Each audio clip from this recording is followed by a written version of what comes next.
All right, jumping back in here with the third law of thermodynamics. This is the last law of thermodynamics that we're going to look at. If you remember, the first one was energy cannot be created or destroyed, it can only be moved or transformed.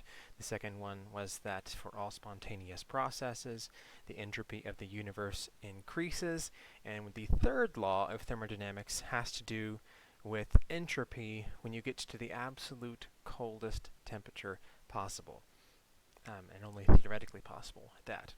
So if you think about a pure crystal, something where every single atom is in its proper place, there are no holes in the crystal, there's no impurities in the crystal, it is a pure crystal, and you take that crystal and you get it down to the coldest possible temperature, 0 Kelvin. At 0 Kelvin, nothing is moving. Nothing has any thermal energy. That is the very definition of 0 Kelvin, of absolute zero. So if you have a pure crystal, everything is exactly where it should be, and nothing is moving at all. Nothing is vibrating, nothing is rotating, nothing is translating. There is zero thermal energy, which means that there is no movement. The equation that we have for entropy would then would take an interesting turn, because if you remember, S here is entropy, K is the Boltzmann constant, and W is the number of microstates that are available to our system. Well, if we have a pure crystal and nothing is moving in the crystal, then it's really easy to figure out how many possible ways our system can arrange itself. It's just the one. There is only one way for a system that is a pure crystal with no movement possible to arrange itself, and that is in that one crystalline form there. And so because W is 1, what that means is the natural log of W is 0. And so essentially what the third law of thermodynamics states is that a pure crystal at absolute zero will have no disorder and no motion, and therefore will have only a single microstate, meaning that it has zero entropy. Now this is actually only theoretical, because we can't actually get to absolute zero. We don't think it's actually physically possible. For several reasons. But because it's only theoretical, everything everywhere in the universe does have some amount of entropy. But theoretically speaking, if we could actually get a pure crystal down to absolute zero, it would have no entropy. And so that's kind of the reason why I include this image here, is because you can see that there, if we take the temperature and go all the way down to zero, we're going to intersect there at zero entropy. As things get colder and colder, they get less entropy. Kind of carrying this thought forward here, trying to track the entropy changes as temperature changes.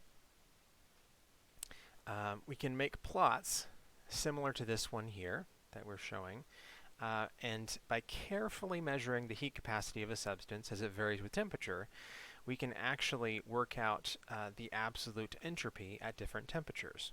So we can find the entropy of different materials at different temperatures, and we can put these into a nice little table for us to use. These are usually shown as molar quantities, which means it's the absolute entropy for a mole of a substance at a given temperature.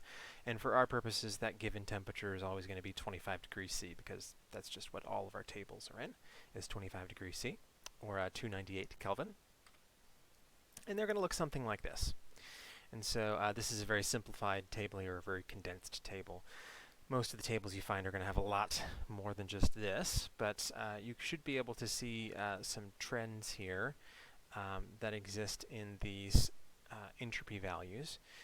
So for one thing, so we have gases here, liquids, and solids.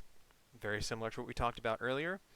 The gases have much higher entropies, especially than the solids, and most of them are higher than the liquids. Now it is a little bit different. You can see here how hydrogen is only 130 as a gas, and C6H6, which would be benzene, is 173, and it's a liquid. So the more complex molecule here, benzene, in the liquid form does have higher entropy than gaseous H2, but it is just a general trend that gases are have more entropy than liquids.